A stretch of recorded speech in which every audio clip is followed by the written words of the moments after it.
So let's say that your partner forgets your birthday. Oh my God, this person doesn't care about me. I do so much for them. They always forget my birthday. This is the last time. If you take a step back and you look at things from their perspective, oh, my partner is working so hard. They're so stressed about this. As you put yourself in their shoes, the amount of hurt you receive actually goes down. Today, we're going to talk about how and why you can be more selfless in an increasingly selfish world. So if you look around, everyone is self-absorbed. We see a ton of stuff on social media that's all about me, me, me. We have a lot of people who are incredibly burnt out with their jobs, with their social situation. Dating is an absolute mess. There's a loneliness epidemic.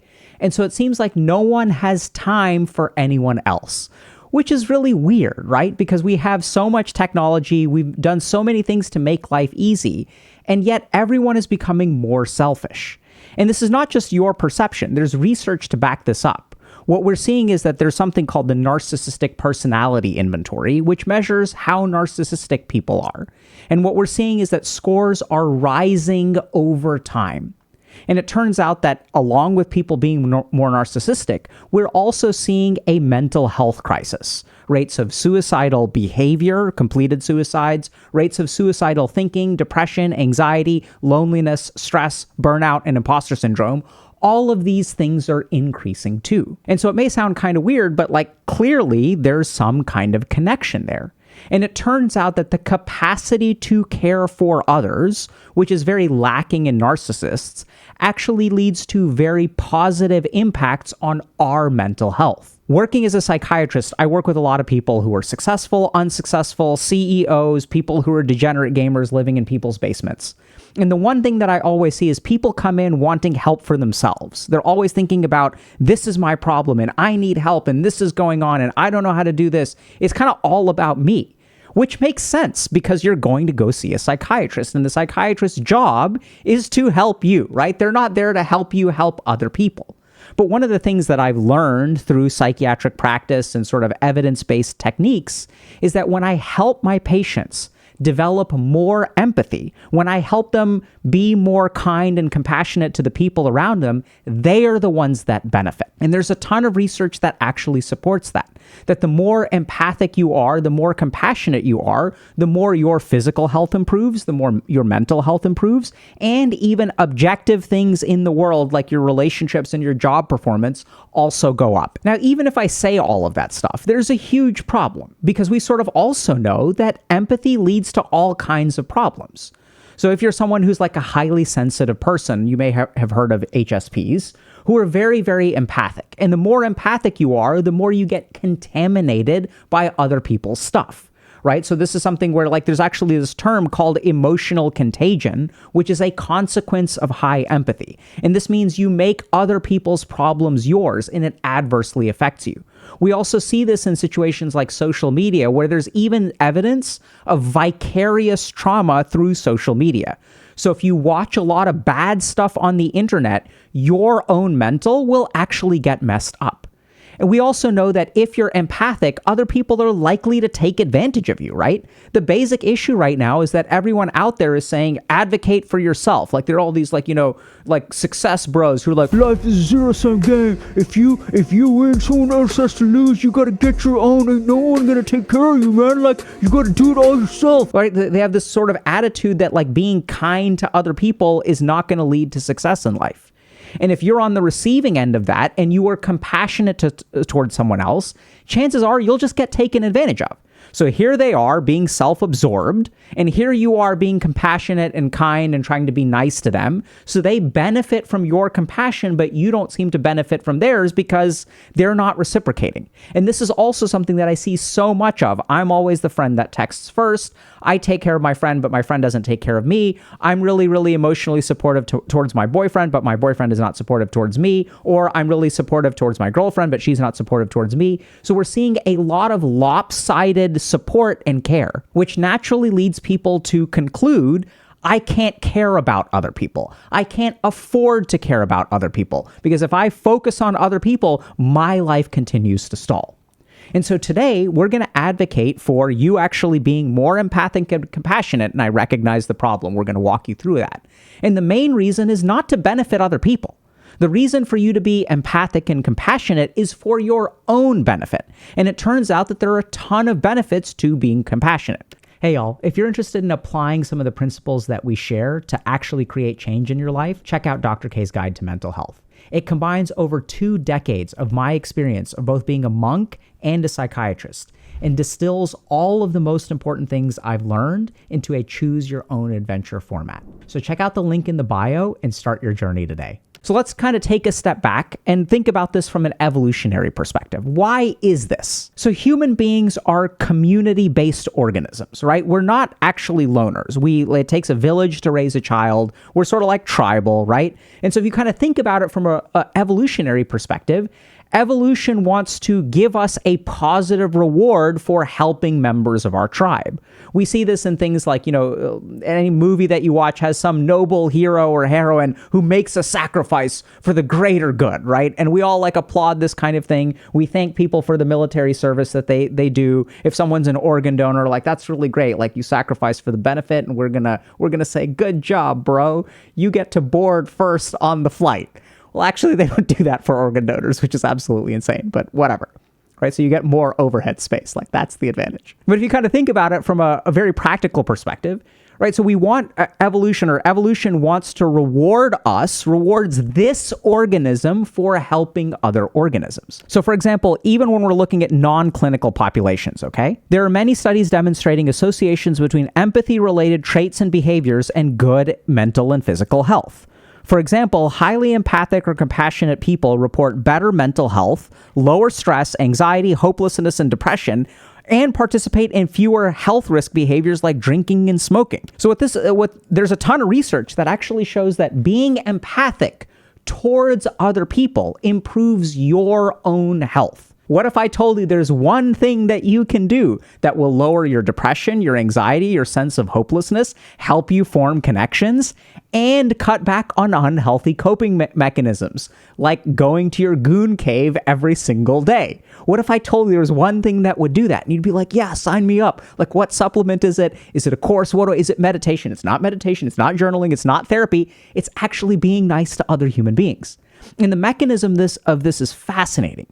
So if you give someone, this is a really cool study, if you boost someone's serotonin transmission, they become more empathic. And the reverse is also true, that when we become more empathic, our serotonergic circuitry actually gets buffed, which is why we see that people who are empathic have lower levels of depression and anxiety. And what is the treatment that we use for depression and anxiety? It's giving people selective serotonin reuptake inhibitors. We basically boost their serotonin transmission. We also know that being empathic and kind towards other people lowers cortisol. So cortisol is a stress hormone that does things like causes us to drink, smoke, play video games to manage that negative emotion, interferes with sleep, interferes with falling asleep, interferes with the quality of sleep, messes with our appetite, increases our heart rate, literally increases the rate at which our cells age.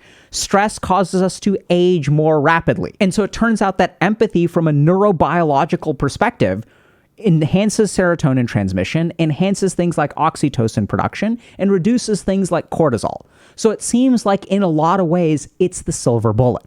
The problem, of course, is that if we try to be empathic, oftentimes we get burned. So we're going to dive a little bit into that. So what we see when we look at the research is that scores on empathic concern and perspective taking on the interpersonal reactivity index have been declining over the past 30 years in the United States. And that's even before the explosion of social media.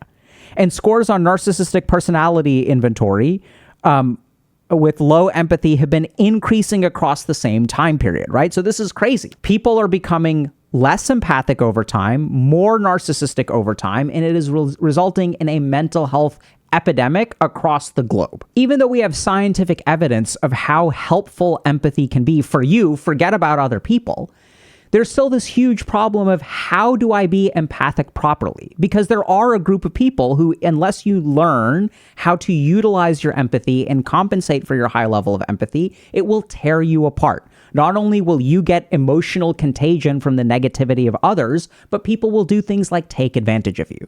And I'm also preparing a lecture on why you should be less empathic and the dangers of empathy. That's for a different day, though. So in order to really understand how to be empathic in a positive way and sort of really understand like how can this really help me, what we're actually going to look at is romantic relationships. Now, a lot of people may say, well, duh, Dr. K, like, oh, like if I'm empathic, doesn't it improve my romantic relationships? Well, like that's obvious, but let's understand the mechanism because it's not just about romantic relationships. So within romantic relationships, some research has found that people scoring high in perspective taking or cognitive empathy report being more satisfied with their relationships. Now, I want y'all to notice this. This is very important to understand. This is not saying that someone who has high empathy has better relationships. This is when you have higher empathy, your satisfaction with the relationship actually improves. Another interesting study found that married people with higher dispositional empathy are less likely to ruminate over perceived transgressions and more likely to forgive their partners for their transgressions with downstream consequences on higher marital quality. What this paper is really looking at, or what these studies are looking at, is not that empathy benefits your partner. It does, but that's not what we're talking about. We're focused on you, right? Because we're selfish, remember? So we're talking about the benefit for you. So let's just understand this, okay? Because I think once I explain it, hopefully it'll make sense. So let's say that your partner forgets your birthday. And when they forget your birthday, what tends to happen is that unless we're careful, we'll start ruminating on, oh my God, this person doesn't care about me. I do so much for them. They don't do a whole lot for me. And then we kind of get stuck in our own head. We're just thinking about things from our perspective. And as we think about things from our perspective, we get more and more frustrated with our partner. They don't care. This is lopsided. They always forget my birthday. This is the last time. I swear this is never going to happen again. I don't know why I'm in this relationship. We think all of these negative thoughts. And I don't know if y'all have had friends or partners or kids or parents or whoever who's very ruminative. What you'll notice is that they get stuck in their own head. And there may be times in your life where you've gotten stuck in your own head and you're constantly thinking negative thoughts to yourself and you can't seem to snap out of it. Now let's understand which capacity of human beings allows them to snap out of it. And this turns out is empathy. So this is where empathy gets divided into two kinds. So there's something called cognitive empathy, which is the ability to understand what someone thinks and believes. Can I understand what's going on in their head? And there's also something called affective empathy, which is the ability to feel what someone else feels. So when someone else is hurting, I'm hurting too. It turns out that emotional contagion is basically affective empathy running unchecked. But a lot of good can come out of cognitive empathy. So in the case of your partner who's forgotten your birthday present or friend or whoever, if you take a step back and you look at things from their perspective, oh, my partner is working so hard. They're so stressed about this. They have a parent who has cancer. The more that you understand their perspective and they demonstrate their love, not by giving me a gift on my birthday, but they've been planning this amazing vacation for the two of us that's going to start in 1 month. And that's where their mind has been. Now let's tunnel down and understand this. So as you put yourself in their shoes, the amount of hurt you receive actually goes down. Because this isn't a case of them being callous or really incredibly mean or trying to hurt your feelings. Their mind is on other things. And as you are able to understand them, it's less offensive to you and your capacity to forgive actually increases. Now, if we look at someone who's a narcissist, they are incapable of doing that, right? Oh my God, I can't believe you forgot my gift. You're the worst. I must be completely meaningless to you. I must be the most worthless human being on the planet. I don't understand how you could hurt me. I don't understand how you could do this to me. And if you deal with narcissists, you know exactly what I'm talking about, that they take everything as a personal injury. They don't take any time to think about what your perspective is. And the real crazy thing is, yeah, that's frustrating for you to deal with, but now I want you to imagine things from the narcissist's perspective. Any random occurrence of you being busy or you forgetting or whatever suddenly turns into a full-on attack for a narcissist. Narcissists are not happy people. They oftentimes are depressed, they're anxious, they're stressed out, they don't have good relationships. And so this comes at a cost to them. The key thing to keep in mind, though, is that when you are empathic towards other people, it reduces the injuries that you experience, right? So your life becomes less painful. It becomes less emotionally charged. You can focus on other things instead of being wrecked by this relationship. and it allows you to forgive people more. And when you do those two things, it enhances the quality of the relationship over time. So in one relationship, there's taking things personally and no forgiveness. And in the other relationship, there is recognizing that your partner has challenges of their own, putting what they did to you in context and being able to forgive them. And which relationship do you think will lead to more of your satisfaction over time? And that's the crazy thing, is that empathy actually benefits you. It turns out that empathy also helps us in our professional life in an objective way.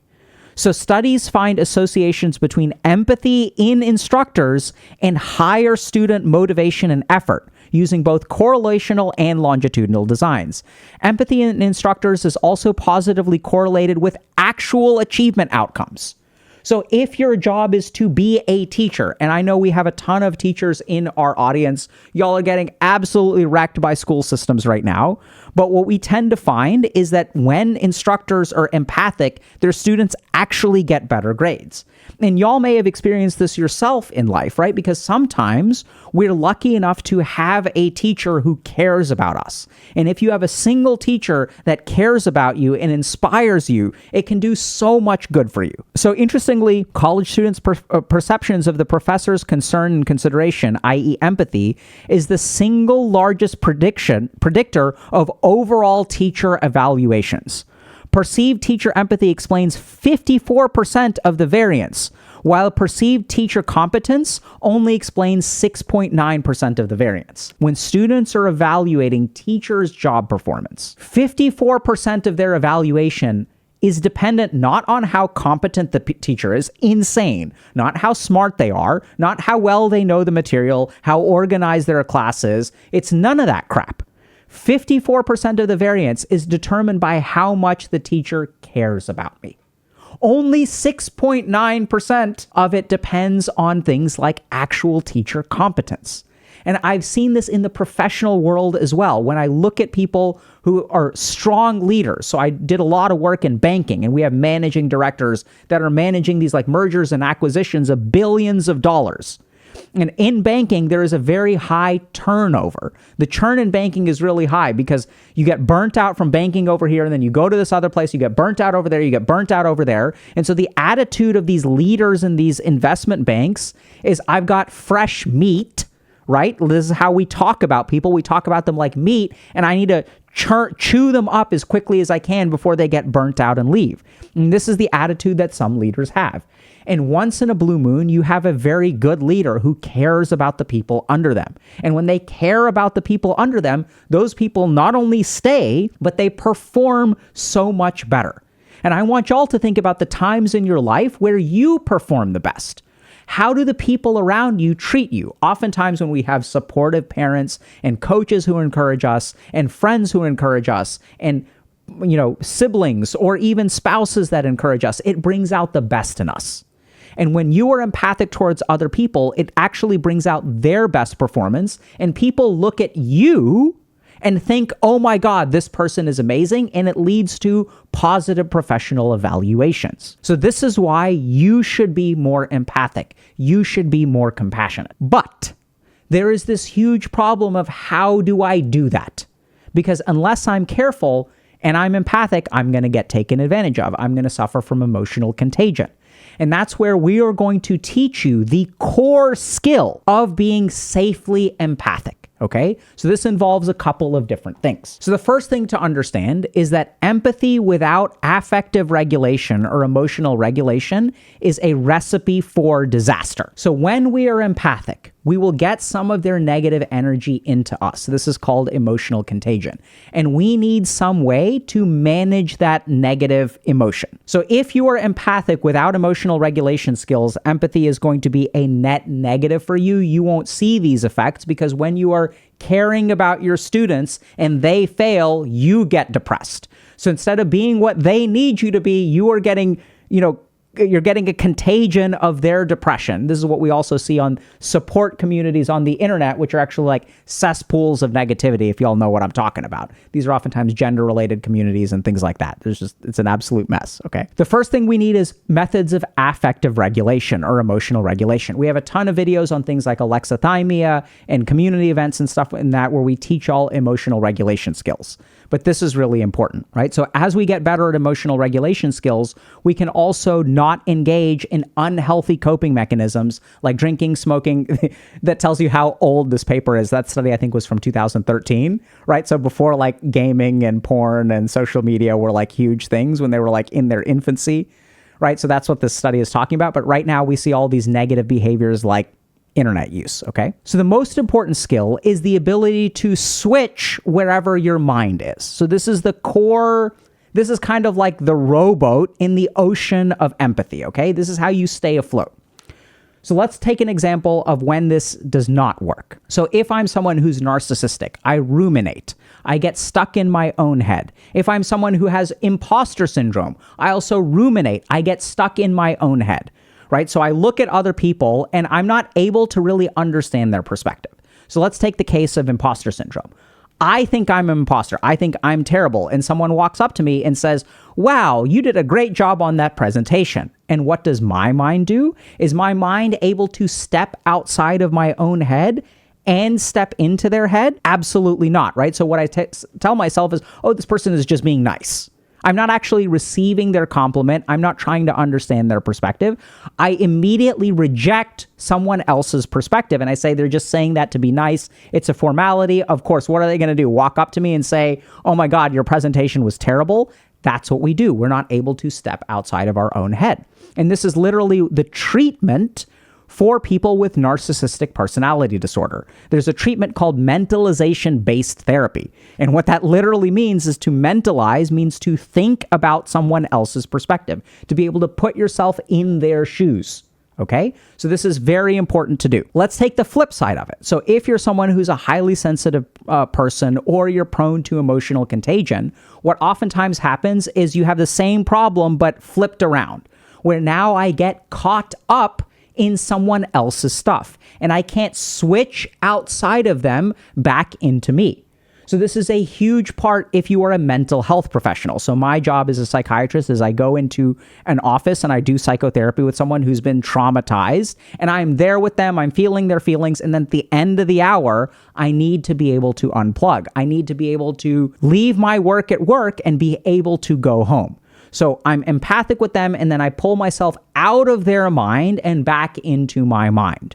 So as a psychiatrist, even though we're talking about really bad things, I can pull myself back into my mind and I can say, okay, at the end of this therapy session, even though we discussed a lot of heavy stuff, it's good, right? This is a good thing. This person is in therapy. Even though there's a lot of negative feeling in the room right now, this is the process of healing. So in that moment, I'm unplugging from that person and back into myself. And so the key skill that we need in order to be successfully empathic is the ability to switch, right? So if I'm stuck in my own head and ruminating, I need to consider their perspective. And if I'm caught up in their perspective, it's a whirlwind. And we also see this in people like helicopter parents and parents who live vicariously through their children, right? There's like a blending that goes on that's super toxic between parent and child. That parent needs to back the fuck up. You know what I'm saying? Like, does that kind of make sense? So that's the key skill. So now the question becomes, how do we become more empathic without getting swept away with emotional contagion? So we're going to go into a couple of fundamental empathy-based skills, which most psychiatrists and therapists have to learn, which you can absolutely learn too, to harness the benefits of empathy. So the first thing to understand is that empathy without affective or emotional regulation is a problem. So when we're empathic, we are in essence either thinking or understanding what someone else believes or feeling what they feel. Now, this can be beneficial in many ways, but if we're not careful, we will get swept up with their feelings.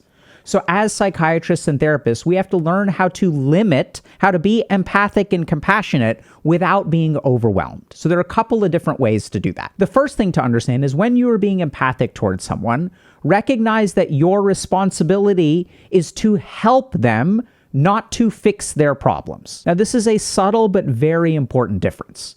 So I see this a lot when I was teaching, right? So I was faculty at Harvard Medical School. And so the people that I was teaching were very, very driven. These are some of the most caring, hardworking people. They've volunteered for thousands and thousands of hours. They've worked in refugee camps in remote parts of the world. They've also done things like, teach mindfulness in prisons, like all kinds. These are just deeply caring people. And when they actually graduated from med school and became interns, residents, psychiatrists in training, they started to get overwhelmed, or some of them get very quickly overwhelmed by how much they care about their patients. Because if you're a therapist or a psychiatrist or a school teacher, what you find is that you can't fix someone else's life. But since you are there to help them, if we're not careful, we'll get really muddy with this and we will try to fix their life. Instead, recognize that being empathic is not about fixing someone's life. It is about helping them fix their own life. If we accept responsibility for fixing their life, we have this person that we're trying to fix that we can't control. We can't make sure they wake up on time. We can't make sure that they work on their resume. We can't be in the room with them when they're interviewing with a job or with them when they go on a date. And so we are attaching ourselves to success in their life, which will tear us apart. Because as they keep making mistakes, we will invest more and more energy and become more and more burnt out. So one of the things that we have to learn as psychiatrists, and something that I really focus on teaching, is that your responsibility is to help, not to fix. So you're going to, in a sense, limit the amount of time and energy that you're going to do with 100% compassion while you're there, and then set limits around it, right? So as a therapist, I see people once a week, usually for about an hour, and I'm 100% present with them. But when they leave the office, it's their responsibility to take the next step. Oftentimes what we find in people who are empathic is that they don't do this, right? They're checking up on their friend, trying to make sure that everything is going okay. They're texting them every day. And then what paradoxically happens is that your friend stops being responsible for their life because you are taking on all of the responsibility. As you take on all of the responsibility, you start siphoning their burnout into yourself. So we need a way to limit or regulate our emotions when we're empathic with someone. The best way is, as we said, just limiting what you sign up for. And this mental shift will be incredibly helpful. But then we can also do a lot of standard emotional regulation techniques, journaling, going for walks, self-care, right? We're not getting so caught up in their stuff that we start neglecting ourselves. It's time to set limits with them, take care of ourselves, meditate, eat healthy, go for a walk, pet your cat, whatever it is that you do, play some video games, go for it. The second thing that we need to learn how to do is mentalize. So if we look at treatments for narcissistic personality disorder, what we are literally trying to teach is something called mentalizing, which is the capacity to step outside of your own mind and step into someone else's. So when a narcissist feels hurt by someone, this is where, this person forgot my birthday, and I take it so personally, right? I don't think about everything that's going on in their life. I don't think about all the difficulties in their life. I'm just thinking about me. We tend to ruminate in our heads. So how do we stop ruminating in our heads? How do we actively take on an outside perspective? So this is where, if you're careful, what you'll find is that when you're ruminating, signals from the outside will disagree with you. So we're going to use the example of giving a presentation. So let's say I have a big presentation to give and I'm very nervous about it. I'm like, oh my God, this presentation could go terribly. It's so important. I'm going to be talking in front of hundreds of people. This is so important for my job or my career or my class or whatever. So you're filled with anxiety and you're worried about the presentation not going well. And then what happens is the presentation happens, and then you're terrified the whole time. You're anxious the whole time. You prepared for it so much the presentation ends. Someone walks up to you and was like, hey, Dr. K, I thought you did a great job. I really loved your presentation. And what do you do in your mind? You reject what they say. Right? You say like, oh, your mind says, I didn't do a good job because I was feeling anxious. My perspective is that I was anxious. I should have prepared more. Other people are better. And I did a terrible job. You are getting data from the outside that is contrary to your belief. Now, if we don't know how to mentalize, what we will do is reject that data, right? We'll say, oh, this person is just saying it to be nice. That's what they say to everyone, right? This is what we do. We dismiss what someone says. So the core skill of mentalization is to assume for a moment that the other person is right, and then try to figure out, what do they have to experience in order for this to be right? Where are they coming from? How could they possibly believe that this presentation was good? And the interesting thing is, if we sort of focus on assuming that the other person is right for a little while, we're not saying take what they say as 100% correct. What we're saying is sort of consider for a moment that they could be right, and try to, in your mind, work through some logic to arrive at their conclusion. Well, I did have some pretty cool graphics over there. I had that joke that people laughed at the very beginning. People asked a lot of questions, and usually crappy, presentations, people are sort of mentally checked out. And this is what we teach people with narcissistic personality disorder. When someone says, hey, you're kind of an asshole, where are they coming from? What could they possibly have experienced that make them think this way, right? And when we literally step outside of our heads and spend some time trying to hypothesize what is in someone else's head, that's incredibly effective. So this is a skill that you can level up, immensely over time. But even that basic element will reduce the rumination and sort of really help you become a little bit more empathic, because empathy helps us step outside of ourselves and into other people. So there's one last thing to consider, which is that a lot of y'all may be listening to this and thinking, well, sometimes I feel super obligated to help people. I try to help them. I really do my best, but I don't seem to be getting these mental health benefits. I'm still hopeless. I feel depressed. I feel anxious. I feel stressed out all the time. So this is the really fascinating thing about empathy. In order to get the health benefits of empathy, what is in your heart actually matters. If you do something out of a sense of stress and obligation, it does not lead to health benefits. You have to do things in order to actually help people and to be focused on helping the other person.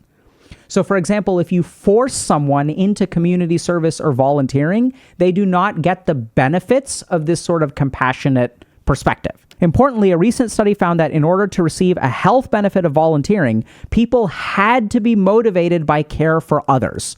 Those who were motivated by potential ways they could personally benefit from volunteering, learning something new, or feeling good, did not experience a later health benefit. So I work with a lot of medical students who are in order to get into medical school, I have to volunteer for 5,000 hours. And they will go volunteer for the sake of padding their resume. This does not result in health benefits. So a lot of times what we feel is we get pushed into a situation where we have to help someone. But in our hearts, unless we want to help them, unless we actually care about them, our oxytocin, our serotonin, our cortisol will not be affected in the right way. So I know it sounds kind of weird, but what you really have to do is think about the other person, think about helping them, and set healthy boundaries, right? There's only so much you can do. And then kind of take a step back, help them in that way, and then take a step back. That's the healthy way to be empathic. So I know it sounds kind of crazy, but in this world, everyone is becoming more narcissistic, and there is data to support that. Everyone is in order to get ahead in life, you got to step on other people. The really beautiful thing is that if we become selfless, which is something that I try to cultivate, right? So there's kinds of meditation like metta meditation, developing compassion. I see a huge gain in the people that I work with. It benefits you to care about other people. I haven't talked about the benefits for other people at all over the course of this video, right? And that's because we're not talking about them. We're talking about you. And this is the other beautiful thing. One last advantage that I'm going to leave y'all with. In a world where everyone is looking out for themselves, imagine what it's like if you meet someone who actually cares about other people. Your value as a human being, the way that people perceive you, the way that people will treat you, if you are someone who is kind in a world of people who are burnt out, will be so much higher. And what I see when I work with people who are in relationships is what do they say? They say that this person was nice. This person was kind. What I value about them so much is their kindness. And then a lot of people get really upset because they're like, I'm a nice guy, right? I'm a nice guy. I don't understand why people don't suck my d-. I don't know if that needs to be edited out, right? But that's what people say. But if you look at these people who are nice guys, what is in their heart? They're acting transactionally, which is why they don't get perceived. First of all, they may be nice, but they're not empathic. They're not compassionate. They're acting nice in order to get something. So if you are genuinely good, right? If you really focus on compassion, then it will be such a breath of fresh air. It will be such a competitive advantage. And now we get to the biggest problem in this video, which is that I recently showed y'all evidence that if you are being kind for the sake of gaining something like improving your mental health, then the kindness doesn't work, right? That it doesn't actually improve your mental health. And that's something that I haven't figured out. So maybe in educating y'all about the value of empathy, what I've actually done is doom y'all to an existence where now that is no longer an option. I don't know. Maybe we'll figure it out. I think it's still okay. So give it a shot and let us know, okay? My condolences. I did it out of love. I didn't think this through.